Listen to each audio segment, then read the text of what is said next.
Just a couple days ago, Busch Gardens Tampa has officially shut down their log flume, Stanley Falls Flume. This was a water ride built by Aerodynamics, and with the closure of Scorpion last year and with both rides located right next door to each other, that opens up a huge part of land in Busch Gardens Tampa. So what do you replace it with? And that is what this video is about. So we have 6 different coaster models that will be really cool replacements for both Stanley Falls and Scorpion. Let's start off with a new gen Vekoma fuel coaster. Sure, we have Guardians down at Epcot, but that's a different ride experience from Phoenix or Lek Coaster. We are seeing a Vekoma renaissance with the openings of Siren's Curse at Cedar Point, Flash Great Adventure, and the upcoming Circuit Breaker at Codaland. And Busch Gardens Tampa wouldn't be a bad option to add one. They have nothing like it, and they are big crowd pleasers. It'll have a twisted layout, many airtime pops, and inversions. It would be a slam dunk at Busch Gardens Tampa. I see the vision. So the next coaster model is a bit expensive, but it would work here so well. It's a mock Extreme Spinner. If there was any park that would build an Extreme Spinner, Busch Gardens is a top contender. They get the attendance and they have the budget. Sure, Cobra's Curse is a spinner and it's built by the same company, but that spins in a small little section. This spins for the whole ride.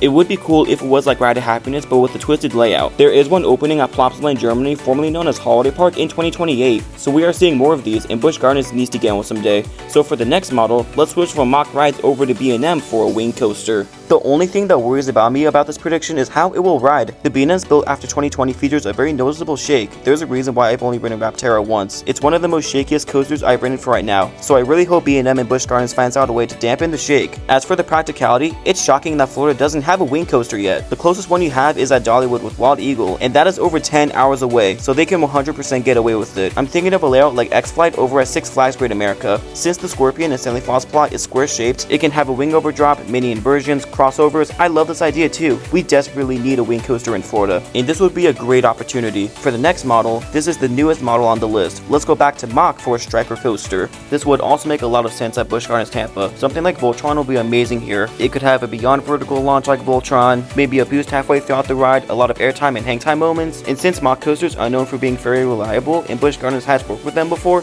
it would be a big win. Voltron was so well praised over at Europa Park. So if the park wants a ride to complement Iron Gwazi, this will be a great choice. Our next model is fairly discussed in these types of videos, but a Gerstlauer Infinity Coaster would be great at Busch Gardens. I know I always throw these in, but these are great contenders for a park's next coaster, and Busch Gardens falls into that category. It's pretty much a mix of Kumba and Cheetah Hunt. Kumba with the inversions, and Cheetah Hunt with the track style. I'm thinking of something like Hang Time at Knott's Berry Farm here. It can feature a dope light package, a crap ton of inversions, and maybe some airtime pops with it. Sure, United Parks hasn't worked with Gerstlauer yet, but these are so popular. I don't think Busch Gardens will regret adding one. Now we have come to our last coaster model, and this one is a bit of a wild card. I've decided to put an Intamin Hot Racer on this list. There are some cool reasons why this will be a cool fit. The biggest caveat though is capacity. Muhuka over at Walibi and Alps has a capacity of 600 riders per hour. In Florida terms, that's pretty low, but if Busch Gardens finds a way to make it run with 3 trains and the capacity hits 1,000 riders per hour, this would be a great addition. There's no single rails in the area, it's different from anything in Florida, and they could market this as Florida's first single rail coaster. It'll feature 2 launches, a top height like Muhuka, inversions, airtime pops, but those are some of the ideas I had on what could replace Stanley Falls Flume and Scorpion at Busch Gardens Tampa. If you enjoyed this video, make sure to give it a big thumbs up. There will be more replacement videos in the future, and you can expect a new video coming out in the next 5 days,